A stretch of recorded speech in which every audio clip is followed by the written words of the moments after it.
This is Ghouls, Guts, and Gore Saw It, and today we're reviewing You're Next. I'm next? No, we're reviewing You're Next. Who's next? The movie, You're Next. Okay, so I'm next. What do you need me to do? Stop recording. You're Next is set around a kind of family reunion at a remote vacation house in the woods.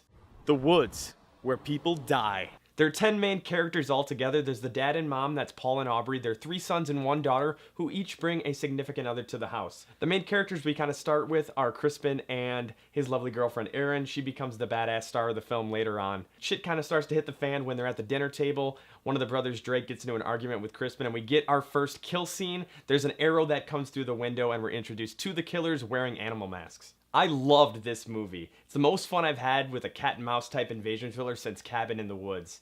And like that movie, there's a lot of humor. It's really tongue-in-cheek. They kind of poke fun at the screw-ups on the serial killers, which really adds to it. Most of the time, You're Next is actually really suspenseful and unexpected. The killers are done really well. I really like them in this movie. And they're set up awesome by an opening scene in the neighboring house in the woods. There's a couple there. While the guy's in the shower, the chick puts a CD in the CD player, and there's music that's just blaring through the house and continues blaring through the house because she puts it on repeat. She's killed, and we get this recurring shot every time they go back to it of the timer just ticking away as the song starts over, like the killers just keep coming. They don't stop. Unique kill scenes are what pretty much drive a slasher film, and this movie has plenty of them, including an awesome scene in the kitchen involving a particular kitchen utility.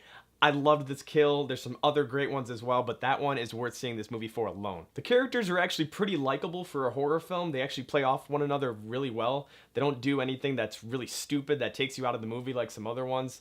And sometimes they're actually pretty unexpected. Sharni Vincent, who plays Erin, as I mentioned earlier, does an awesome job in the lead role that's pretty demanding. She's really badass in this movie and kind of continues that trend like Jane Levy did in Evil Dead. There's just some women kicking ass in movies. Another thing that I loved about this movie is the soundtrack and the score. It's great. There's classic horror sounds. There's 80s synth sounds in there. There's the pounding snare drum in this one scene that I remember, and it just accompanies the movie perfectly. It's a really eclectic mix, and I love a good soundtrack in horror. There's nothing as memorable as, like, you know, Halloween's soundtrack or The Exorcist, but it's all a great blend that just fits the film perfectly. Now, Adam Wingard directed this movie. He directed basically the overarching story of the first VHS film, not the shorts, just the overarching story in the house. And he directed the first short for VHS 2 involving the eyeball camera. And I love those VHS movies because they're exposing a lot of directors with that first short, and then they're getting stabs at feature-length films like You're Next. And Adam killed it on this one. If he keeps it up, I think he's got a great future in horror. I can't wait to see what he comes up with next.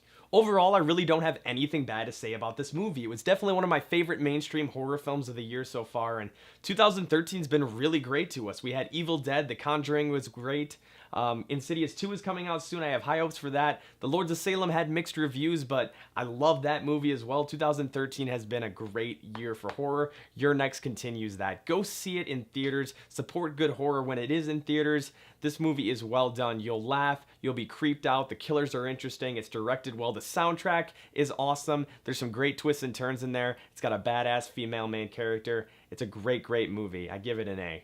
That's it for our review. Thanks for watching. We just put up our Facebook page, so like us on there. Follow us on Twitter and Instagram, and we'll be back really soon with a brand new episode of Ghouls, Guts, and Gore.